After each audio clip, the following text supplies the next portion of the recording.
Yeah, yes we will break the goddamn sky. Hey everybody, welcome to Common Censored. I'm Lee Camp, joined by Eleanor Goldfield. Hello. This is the show where we talk censored stories and people, sensible solutions, and common ground movements to fight and build. And sometimes other stuff. See, last week we talked to I feel like they could say it with you if you had like a way you regularly said it. They could, but I don't. You know sometimes what? other stuff. You know what? I like to keep people guessing. Yeah, I like okay. to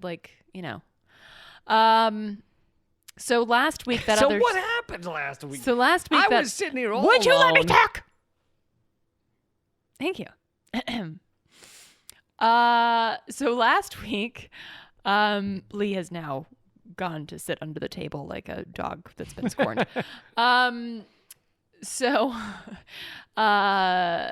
Apologies about last week, y'all. I had a particularly aggressive bout of food poisoning.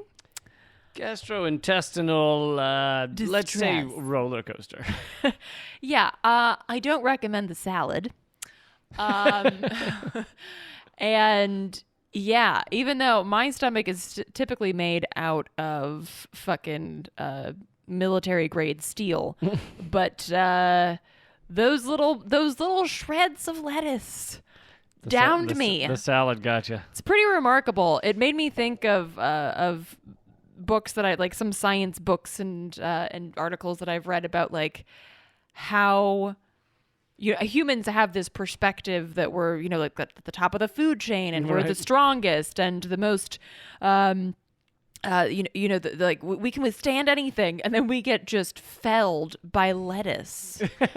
And obviously, evil lettuce. I know there's somebody listening to this. Well, technically, it's not the lettuce; it's the bacteria that's living. I know, it's the bacteria, which is even smaller than the lettuce. So we can literally. Oh yeah, if bacteria wants to take us out, it'll take us out. It's remarkable, right? And it's very humbling, not just because I was cradling a toilet for 20 hours, but just because I was thinking about the fragility of humanity. So it's a nice reminder, I suppose. That's what I'm trying to take from that whole experience.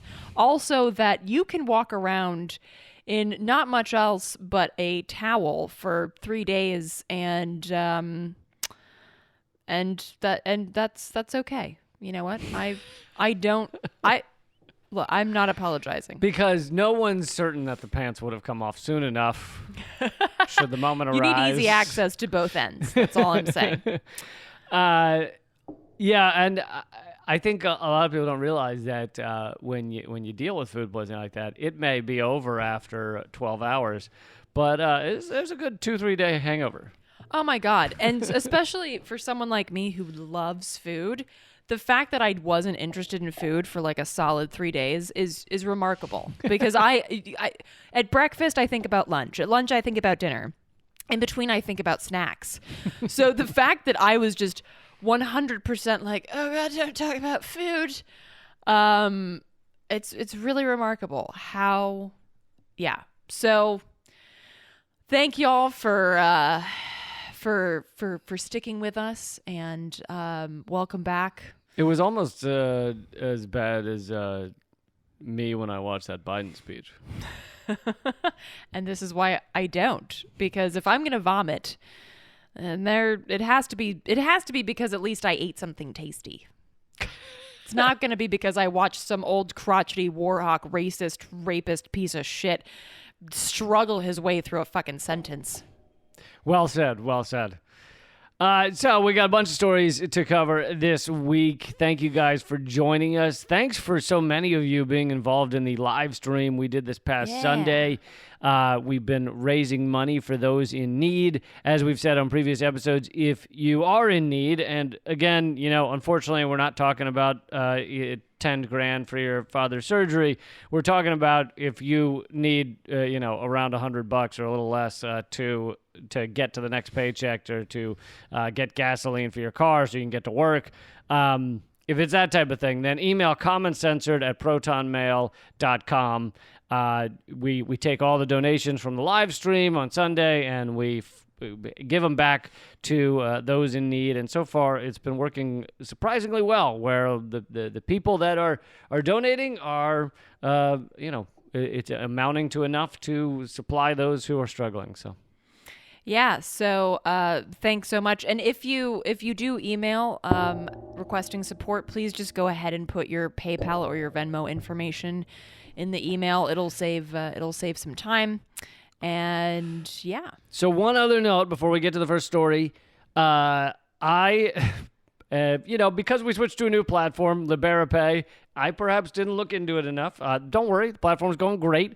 There is one issue where in the description of the different tiers and donating, it says that I will name you on the show. I will thank you by name on the show if you give. It's like over, I don't know, $4 or $5 or something a week. And I would love to do that. Unfortunately, I was unaware that even in the back end, it just lists all of the donations as anonymous.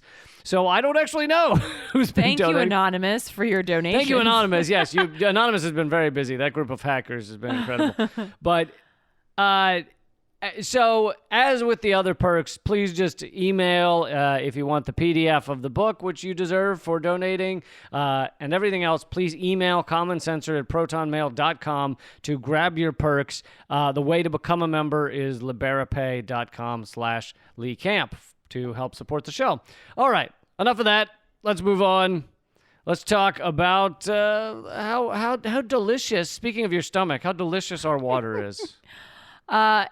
If you're listening to this and you just grabbed some water from the tap, I recommend you pour it out. A 9-month investigation by The Guardian and Consumer Reports found, quote, alarming levels of forever chemicals, which is like a forever diamond, but gives you cancer. Arsenic and lead in samples taken from across the United States. So this is obviously it's a 9-month investigation. So there's a shit ton of data, a lot of information to dive into. We're obviously not going to dive into all of it, but I just wanted to share some of it because it's it is remarkable. I like to know of all the delicious ingredients in my water. I do. I read the label every time. Which is, I mean, this highlights, that joke actually highlights a significant point, right? Is that we are told, that, okay, you can get like a little Brita filter or some measly little filter, and if you want, but you don't have to, right? Because if you were to call your local water plant right now, they'd probably be like, yeah, it's fine. Go ahead, drink it, shower in it, fucking give it to your children. There's not information about what you're actually fucking drinking, and what you're actually drinking is toxic, and I'm not being hyperbolic. And this is, before I go on, I just want to point out that there's like the federal level that's acceptable, quote unquote, for a lot of these toxins. But scientists have for years been saying that there's no actual safe level. So that concept in and of itself is misguided, because it suggests that as long as I just don't have that much, I'll be fine. But what the reality is that any amount is dangerous, and it's cumulative, right? So there can be lead buildup in your body over the course of years of drinking the quote-unquote safe amounts of lead-laced water. Tell me you don't like a touch of arsenic, just a touch, just with a little bit of lemon. It tastes like apple teeth. I love it. So that's something to keep in mind, that, you'll see this mentioned in news reports, like, and it's below the government level that's deemed safe. That's actually bullshit. Well, and what we learned in Flint is that even when the EPA was initially alerted that there might be issues in Flint, they still were either not checking, they let them keep getting away with it, or checking water that they'd had cleaned or something. So it took the EPA forever to react to Flint, Michigan. And obviously that is very similar in most cities.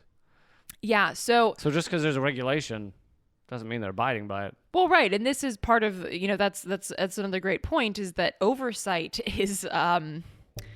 Oversight is lacking basically in every industry that matters in this country. If you're poor, there will be a shit ton of oversight making sure that you don't qualify for, I don't know, Section 8 housing or food stamps. But if you're a giant corporation that's dumping toxic water into a field, the oversight is, hey, if you guys think it's a problem, if you yourself deem it a problem that you're dumping too much, you let us know. But we'll just use the honor system. We don't want to get up in your space about it. Okay? Is that why they call it oversight? People say, hey, our water's toxic. And they're like, it was an oversight. So basically this this sample pool, no pun intended, that the Guardian Consumer Reports used basically looks at the water systems that together service more than 19 million people. So it's not the entire United States, but it is a pretty hefty sampling. And they found that a total of 118 of 120 samples had, quote unquote, concerning levels of PFAS or arsenic above the recommended maximum and detectable amounts of lead. So the PFAS, which I'm not going to try to say the actual name of it because it's a long scientific name. Polyfluorocarbonate? carbonate? No, I just made it up. Oh, see, you could have just not said that you made that up, and I would have believed you until I got to the part of this article where it actually says what it stands for. I will say it. It stands for please find attached. It stands for per and polyfluoroalkyl. That's like one of those words. Why is English so full of the words that you just swallow? Have you noticed that? Perfluoroalkoxy polymer. Polymer's not in it. I think I added a coxy. Men usually do. Okay, so these PFAs are known as forever chemicals. And basically, they have a bond. They're a group of nearly 5,000 compounds with bonds so tight that they are almost indestructible, which is why they're called forever chemicals. They're used to make products stain, grease, and water resistant, which is ironic since they're found in water. PFAs can get into water during manufacturing or when products degrade in landfills. Risks include cancer and learning disabilities in children. That actually explains a lot about American kids. Oh, not to mention the lead. So more than 35% of the samples had PFAs, the potentially toxic forever chemicals. About 8% of samples had arsenic above levels that are quote unquote recommended, which again, you're never going to hear a doctor say, well, I recommend some arsenic. So that's not a thing. But 8% had levels above this line.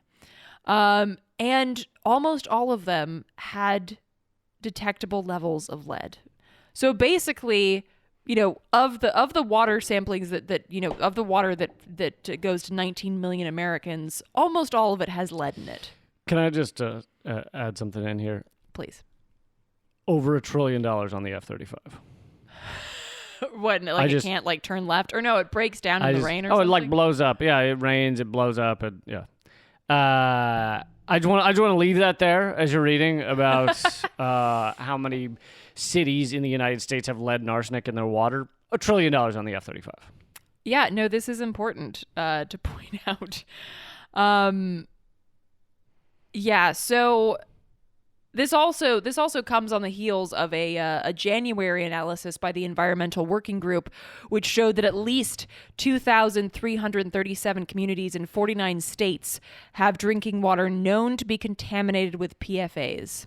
So that... Please find attached. That study is obviously covering the 49 states and, thousands of communities within them, and they're all showing to have PFAs. So that's, the mind reels. So should I get into the money in this infrastructure bill Biden is putting forward? So let me just So I'm just going to read this one thing from go the ahead. Guardian article because it speaks to that point that I was just making. Quote, the EPA has still not set an enforceable legal limit for PFAS in drinking water. Instead, it has established only voluntary limits. If your drinking water's chunky, send it back. Which apply to just 2 of the better studied forever chemicals, PFOA,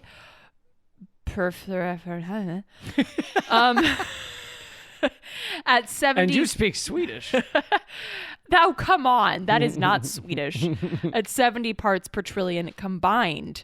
However, Harvard environmental health professor Philippe Grandjean has suggested that the limit should be just 1 part per trillion.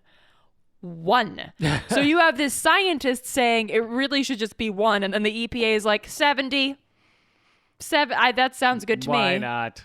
So again, like this is for like just, a 6'5" linebacker, and also for a child who weighs 12 ounces. right. And again, like these have been linked to learning disabilities and delays in children, cancer. Like this is not negligible, the effects of these chemicals. And so it's If you want to learn more, you can check out this research on The Guardian or Consumer Reports. A lot of people have shared it on their respective websites as well. But I think the 1 trillion on the F-35 is a good comment to hold on to as we think about this. Yeah. So. And that also speaks to what I'm about to get into, which is the breakdown of Biden's infrastructure bill, and obviously some of it deals or attempts to look like it's dealing with some of these problems. And I'm not going to act like it's not good that this money's going to these things, but let's remember what they could be doing. I mean, so there is $66 billion in the infrastructure bill for water systems, and another $45 billion for lead pipes. Now, those sound like a ton of money, but in terms of fixing all the pipes across America, the last study I saw said 2,000 cities had lead poisoning, basically, across America. I'm sure it's not nearly enough. And on top of that, I'm not saying don't send the money to do this. I'm just saying let's look at the full picture. This should be like, the quintessential thing that government does when it's functioning properly. Make sure every one of your citizens has clean water. Like, that should be at the top of the goddamn list. It should not have to be some big, like, oh, here's our big infrastructure fucking holy shit bill. This is it. We're doing it. We're going to get the lead out of your water. Like, no, that should be, it's like someone celebrating wiping their ass or something. It's like, yeah, it should just be what government does on a regular basis. Instead, it's got to, in our fucking system, where they regularly approve trillions of dollars for military, they're having, difficulty. They're scraping by to get $66 billion to fix our water systems. I mean, it's fucking incredible. Yeah, it really is. I mean, and I think that, in that Guardian article, it says that there was a bill that was put forward that died in the Senate.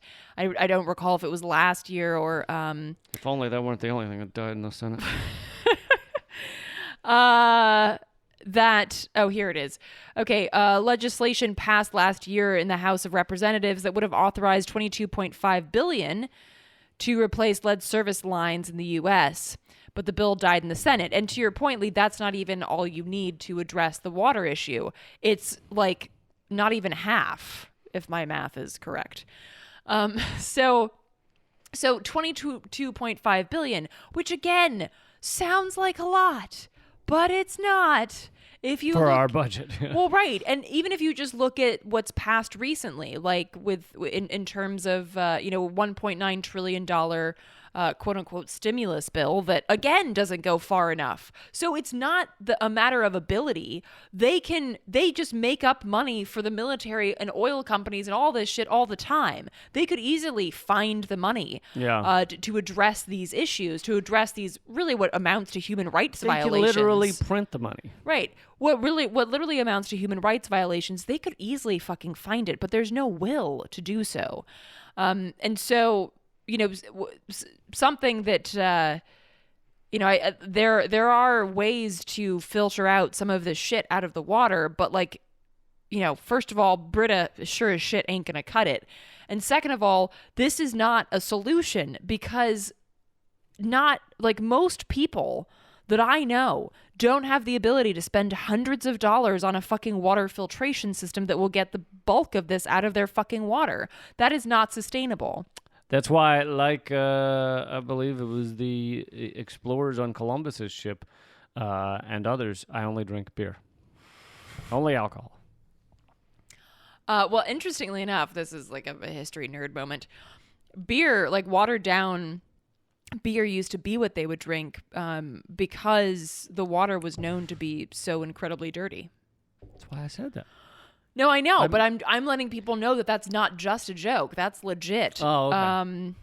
But yeah, I mean, we also no longer make 5-year-olds wear corsets. So I think that, we should have moved on from this whole we must drink beer because the water's gross. Agreed. So a couple other things I'll mention from the infrastructure bill. There's $50 billion in it for disaster resilience, it says, which is like not dealing with climate change, but you're not dealing with climate change, which is destroying the lives of millions already.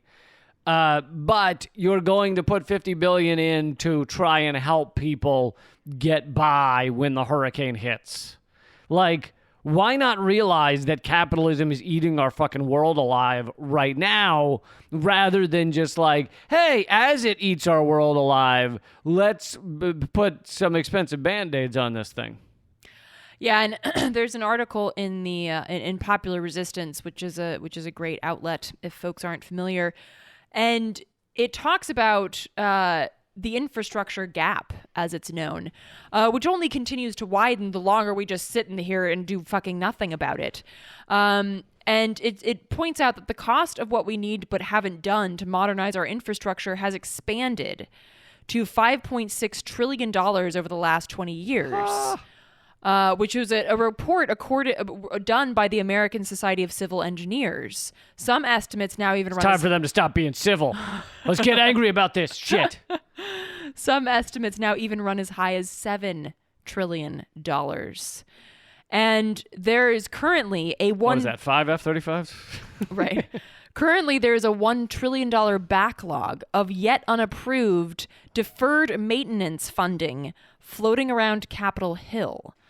And, the article points out that, quote, without action in the reasonable future, certain kinds of American infrastructure, like that in Texas, the energy grid, would be soon deemed unsafe. And already back in 2016, the Society of Civil Engineers found that the overall number of dams, for instance, with potential high hazard status had already climbed to nearly 15,500.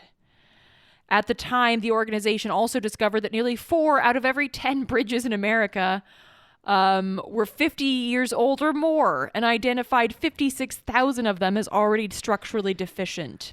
Those numbers would obviously be even higher today.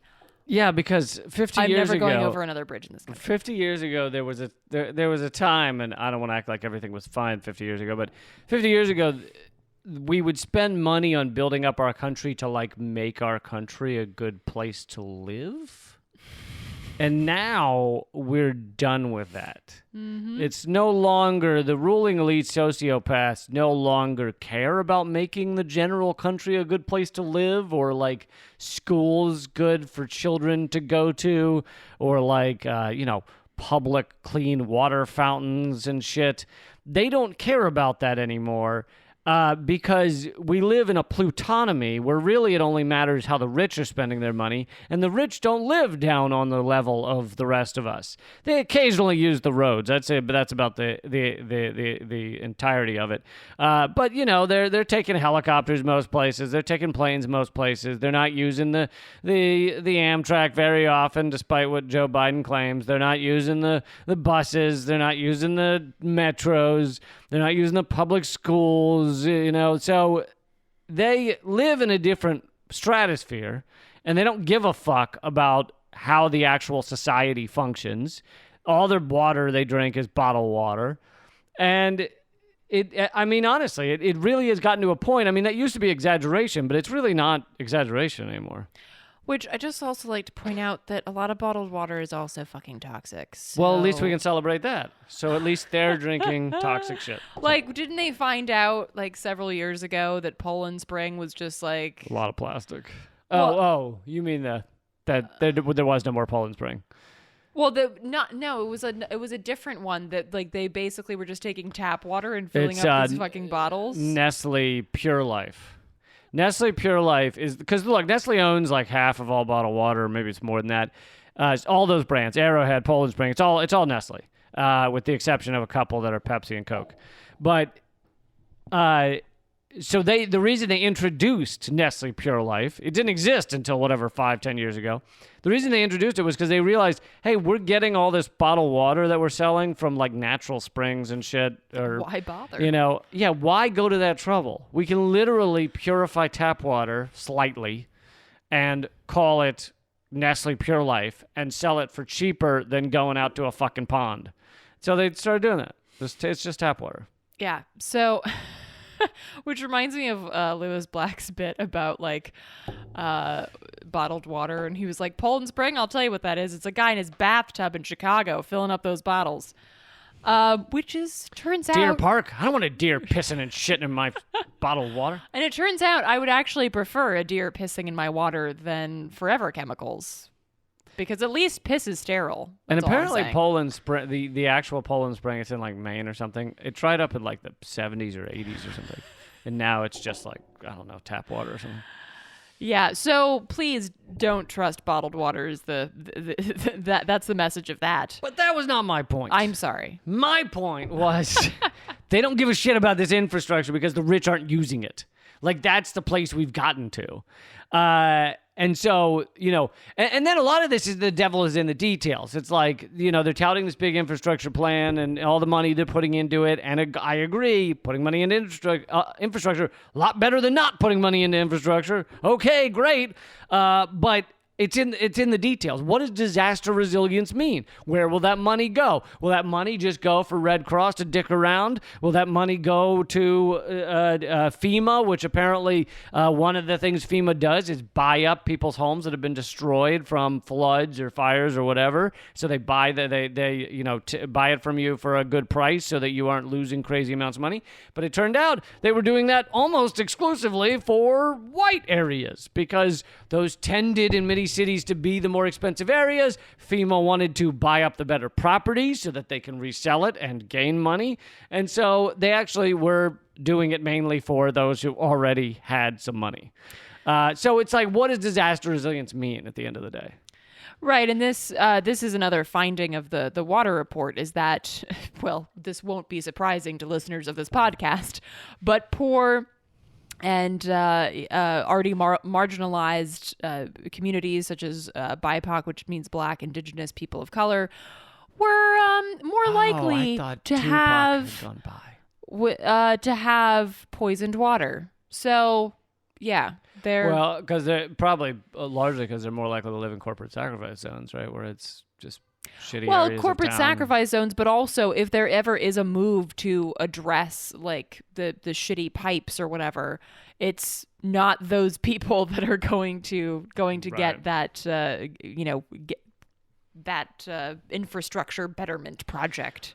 Right. So then another one of his things in the infrastructure bill, it's perhaps one of his biggest that he's been touting. This was his answer when he was asked what he's going to do about climate change during the campaign. Was put in 500,000 electric car charging stations. So there is $174 billion for electric car infrastructure. Now, I would rather there be electric cars than diesel or gasoline cars. So if you're just replacing every car for an electric car, okay. But the problem is this is a pro-capitalism response to climate change. It is not saying, hey, we can't all fucking have 3 cars. We really, most of us should not have any cars. You should live, those of us who live in cities should use public transportation. And so the idea that everyone owns a car in America, hundreds of millions of cars, is crazy. It's fucking crazy. And this is why people say you need 5 Earths to be able to sustain the way Americans live. Most Americans do have a car. And I'm not trying to guilt you if you have a car. We have set up our system so that in most areas, cars are kind of a necessity.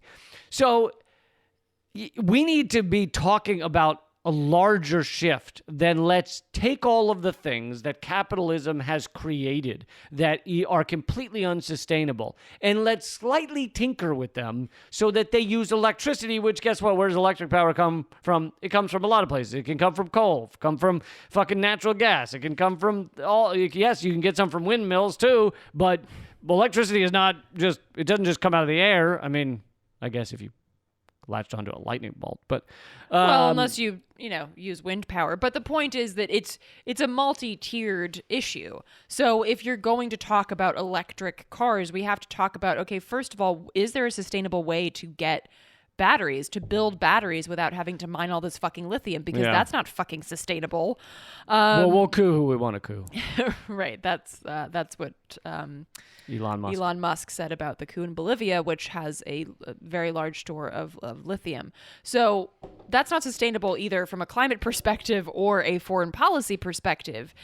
So how are we going to address that issue? Also, if we're every time you plug something in, when I was in West Virginia, one of the things that a former coal miner said to me was that he used to feel good back in the day when he knew that when he turned on the lights, that was his work that was turning on the lights. And he said now, he doesn't feel that good about it, understanding the situation, but that's legit. So when we have to understand that you plugging in a car doesn't mean that you're doing good automatically, because where the fuck and I'm not trying to shit on anybody for trying to make sensible or sustainable personal choices, but I'm saying that's not enough. Like, the system is fucked. And if we think that just by having charging stations for electric cars, we are going to build this utopian green future where everyone gets Sprouts on their fucking sandwich, that's not how it's going to pan out. Never liked the Sprouts on the sandwich. Oh, come on, that's brilliant. I'm not a fan. Okay, well, you don't get that future then. That future is all mine. It usually ends up tasting like a hairy sandwich. Hairy? Yeah. It's a lot of little strands. Okay, fine, more for me. We'll have 2 different utopias. It's okay. Yeah, it's fine. I get my own. I get the Sprouts. No Sprouts for you. Yeah, no, you're making great points. I mean, for those of you out there who own electric cars, I congratulate you on being, I think, a better person, because it is better than fossil fuels, but it is where our society goes as a whole needs to be much larger than putting in $174 billion of electric car charging stations. Yeah. That's what I believe. And I mean, and there's just the fact that, even if that were feasible in America, we should think about how the entire world would live if they could all live similarly, equality, you heard of that? And we cannot have every human being on the planet owning their own electric car. That would be the most wasteful thing ever created. Which is also why, it's important to highlight the gap in talking about, in the infrastructure. Why the fuck is that so hard to say? In the infrastructure bill. Whew, we got there. Well, you're lucky you didn't do the half drunk one. In the infrastructure. You didn't get mired in infrastructure. You did fine. Oh, is that the drunk test? Yeah, either that or judicial system. Judicial system? Well done. I still can't say statistics, but that's not... has nothing to do with whether I've been drinking or not. Just never been able to say that word. I still can't say statistics. No, you can't. You were way off. That is true. Why are there so many S's and T's in that word? It's unnecessary. You could drop at least half of them. That's why I say stats, because fuck you. I'm not saying the full word. You know what I mean? If you got stats down, why don't you start off with stats and then just add isticle? Isticle? Is that what? Okay. No, you just want me to say testicle. Now you're starting saying stats isticle. Put the emphasis on the wrong syllable. Anyway, I lost what I was going to say. Oh, another like really big problem with the infrastructure bill is that it doesn't address the need for green public transportation. So, for instance, if folks aren't familiar with this, I definitely recommend that you check it out. It's a project that was put together by members of Backbone Campaign, and it's called Solutionary Rail. You can check it out at solutionaryrail.org, and it's basically a people-powered campaign to electrify, not electrocute, electrify America's railroads, and basically use this also as kind of like a Rooseveltian jobs surge as well. So, for instance, there are already railroads that crisscross this fucking country from way back in the day when that was the primary mode of transportation, and now that has been Thank you, slaves and Chinese people. And now not paid enough. Now that has been overtaken by, of course, the highway system. And most folks don't take trains. So the idea behind Solutionary Rail is to use what's already there and then to make it accessible via sustainable energy. So you're using, sustainable, not shitty like fossil fuel energy to electrify these railway systems. Which would, of course, require a lot of expertise and labor, thereby creating jobs and jobs that are actually useful, not like, hedge fund managers. Hold on, you mean jobs that produce something? Jobs that like do something good for the public? What?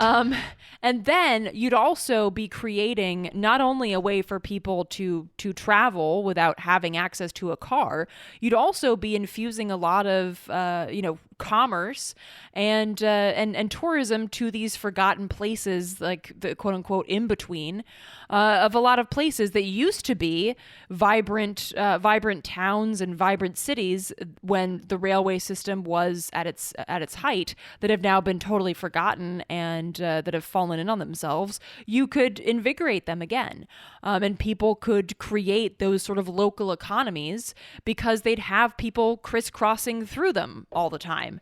So on so many levels, this concept is a really great one. So if you haven't heard of it or want to learn more, check out solutionaryrail.org.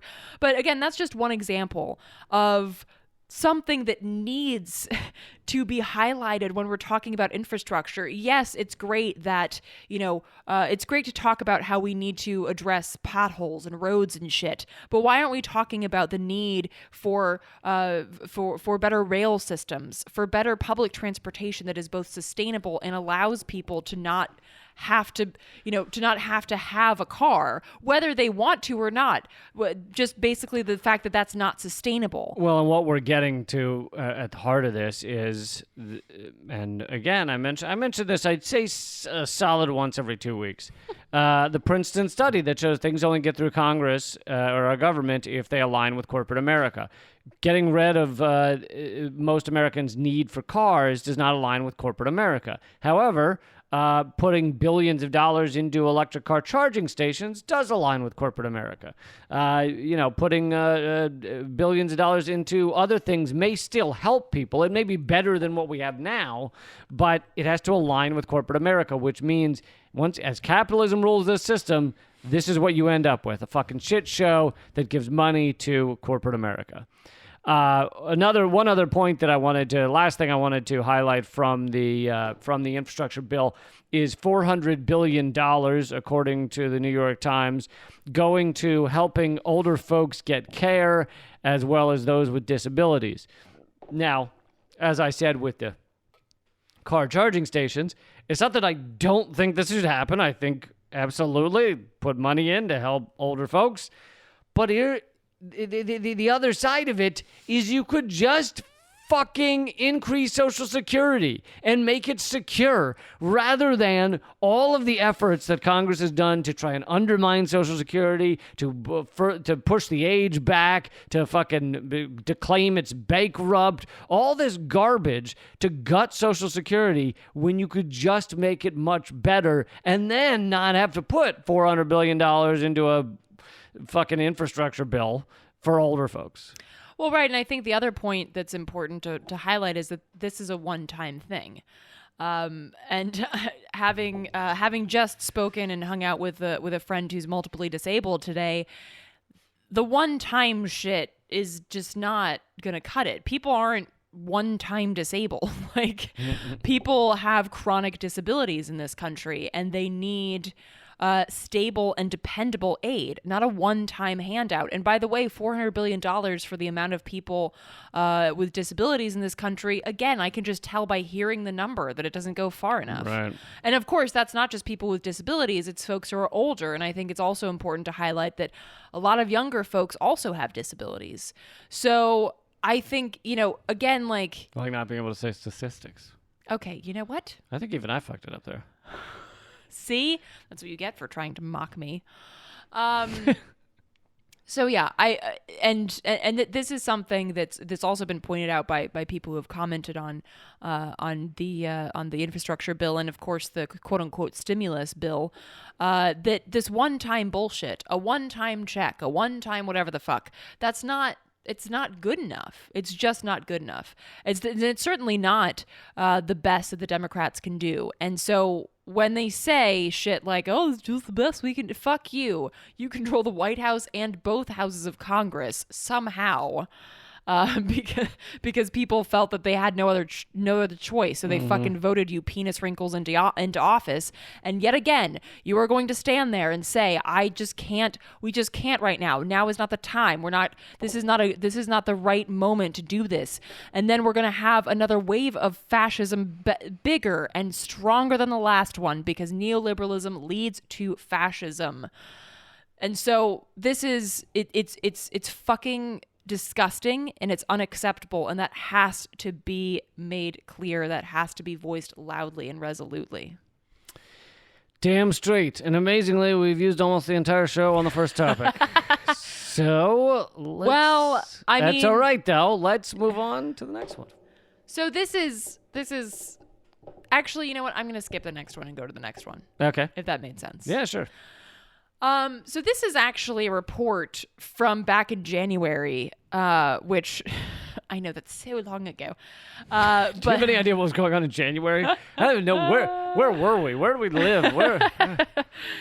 But I feel like I haven't heard this talked about enough, so I'm going to talk about it now. Worldwide, this is an Oxfam report that shows that worldwide billionaires' wealth increased by $3.9 trillion. If you make $40,000 a year, between it would take 25 million years to make $1 trillion. Wow. Did you just? No, you didn't. Just do that math? No. Okay. So $3.9 trillion. Billionaires' wealth increased by a staggering $3.9 trillion just between March 18th and December 31st of 2020. Just in fucking 9 months. At the same time, interestingly enough, the economic blow from COVID-19 has cost workers around the world $3.7 trillion in lost earnings. I wonder if those two are related. Yeah. So, I mean, and this... It's a massive extraction of wealth. Right. It's like that sucking sound that you hear, that vacuum, like, you know, like the things at the bank that like sucked the little, the little... pneumatic tubes. Yes, that sound that you hear, that is $3.9 trillion being sucked from the labor and the toil of the working class going to the world's billionaires. All this time I thought that was the national anthem. I mean, it should be. So there's a lot of like little tidbits in this Oxfam report, but one that when I read this, I blinked several times. I took a Tylenol.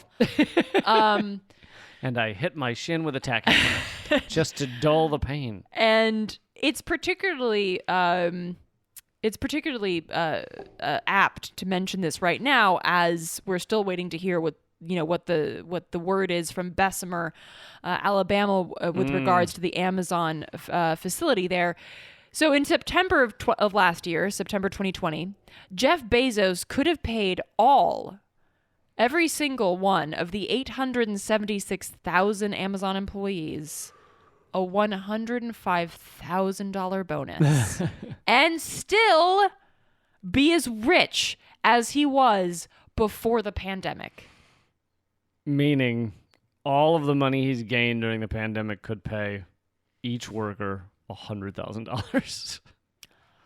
I don't really even understand the numbers that I just shared with you because they're so fucking big. It's insane. I did a redacted on the episode on the wealth transfer that has happened during this pandemic, although unlike this study, it was only focusing on America.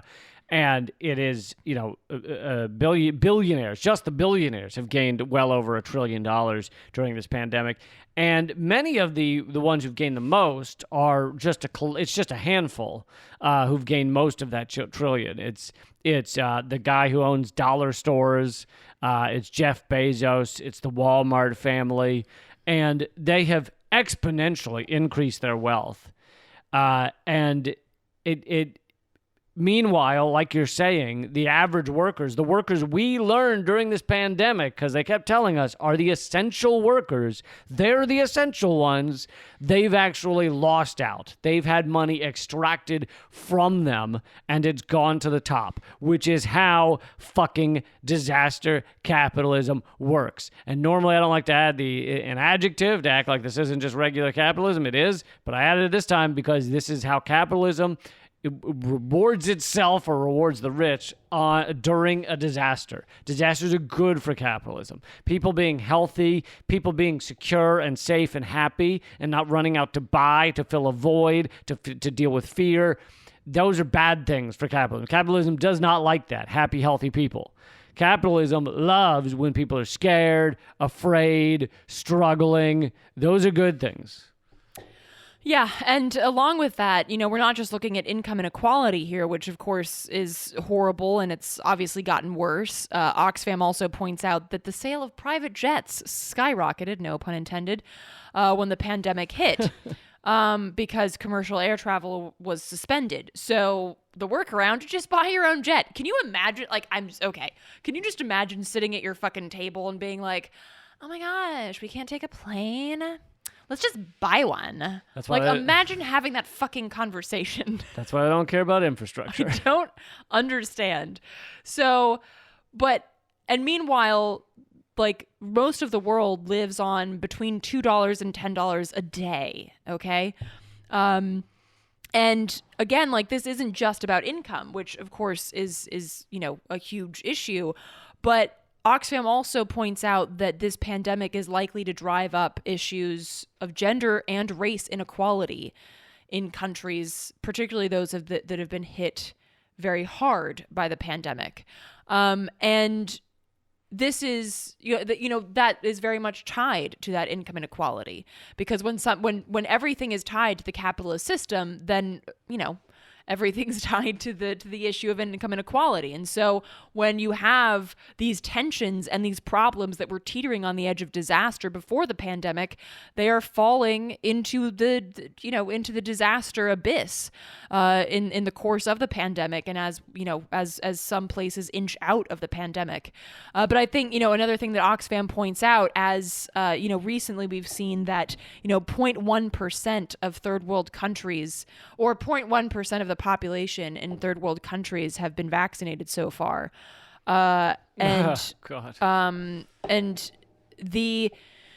the increase in the wealth, as Oxfam reports, the increase in the wealth of the 10 richest billionaires, just the 10 richest, okay? 10 fucking people. I'm going to go ahead and say dudes because I'm pretty sure it is. Yes, dudes. The increase in the wealth of the 10 richest billionaires since the crisis began is more than enough to, quote, prevent anyone on Earth from falling into poverty and to pay for a COVID-19 vaccine for all. So, and I know these numbers can get very headachy, But just understand, like, that's the kind of wealth gap that we're looking at here. 10 fucking people could ensure that every human being on this planet gets vaccinated and does not fall into poverty. Yeah, and, everybody could have food, everybody could have shelter, everybody could have clothing, everybody could have clean water, which we talked about for a lot of this episode. I did an episode of Redacted recently on how the solutions to clean water for everyone already exist in this That was world. a great episode. Thank you. And Thank you. And it would not take that much money comparatively compared to what it is that these incredibly rich individuals are sucking up. And here's the thing is, like, it's easy to get mad at just them, like, fuck you, Jeff Bezos. But that's not going to actually change anything. Someone could, take all of Jeff Bezos's money and stick him in a stockade for the rest of his life, and someone else will move into that spot. Right. So you have to change the system. You can I'm not saying you should be friendly to these people or talk to your friends about how awesome Jeff Bezos is, but you've got to talk about the system as a whole. And people tend to focus too much on the individuals. Like, Elon Musk, he has all that money and he treats his workers bad. Yes, that, but also that is the system. This system is meant to extract wealth and give it to a tiny number of people and keep the class system cemented in place without any redistribution of wealth the other way, without any movement towards equality, without any movement towards people not suffering around the world. And so I think that without a discussion of the system of capitalism, of global capitalism, you're never really solving this problem. Well put. Thank you. I think we'll probably wrap it up there. We don't have a topic that's like 5 minutes long, do we? Most of them are pretty yeah, in-depth. I think we can wrap it in a bow there. I think we're gonna wrap this one up. Wrap it in that, pitchfork kind of. Wrap it in a pitchfork. Wrap it in a pitchfork. I don't even know how to do that. But Me neither. Where there's a will, there's a way. But as I said at the beginning, we have switched just for the Common Censored Patreon. We switched to liberapay.com/Lee Camp. However, if you're a member of Eleanor's Act Out Patreon, please stay there. Stay with me. But as I said, I very much was excited to give shout outs to the people who have become members at Liberapay. Unfortunately, it's all anonymous, which I guess is a good thing. We should celebrate companies that are not sharing unwanted data and things like that. But that means that if you would like your perk, and there are several perks to get, the PDF of my book, etc., please email commoncensored@protonmail.com. Also, Eleanor's movie is at hardroadofhope.com. There is a limited edition DVD. How could people get a signed copy of the DVD? You can, via PayPal or Venmo, you can send along $25. That's $20 for the DVD and $5 for shipping. And that's either at Venmo at Eleanor-Goldfield or paypal.me/Eleanor Goldfield. And and also there's... What? What? .me. What is .me? Isn't that what it's called? I don't know. paypal.me/Eleanor Goldfield. That's like your direct address. Oh, I didn't know that. Okay. Anyway, there's also a screening of the film that's going to be followed by a really rad discussion that'll bring together environmentalists from across the country. That's happening on April 24th. You can find out more about that at hardroadofhope.com. My book, if you don't want to become a Liberapay member, which you should, liberapay.com/Lee Camp. But my book is at leecampbook.com. All of Eleanor's work, including her upcoming article, is at artkillingapathy.com. Oh, and I have a new article on Hard Road of Hope as well.